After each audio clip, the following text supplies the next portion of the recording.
Hello everyone, welcome to my channel Hellbarrel. In this video, we are going to learn how to color in Excel. So without wasting time, let's dive into it. You can see here my month and the cells. I want to first color the cell. So I will just select the cell, and then you can see here home tab, and there is color, fill color and text color. So for now I will fill the color, and I will also change the text color. So I'll choose here, and you can see I will keep here what's red.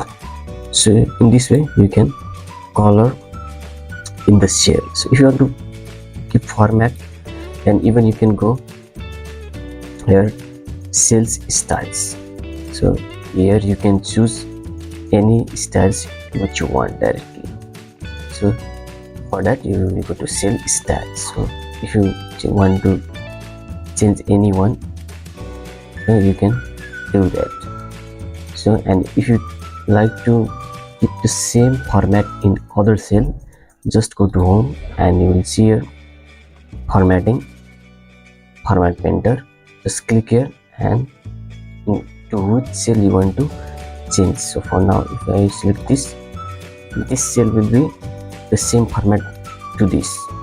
So this is the quick video that will show how to color in a shell. So I found this video helpful to you.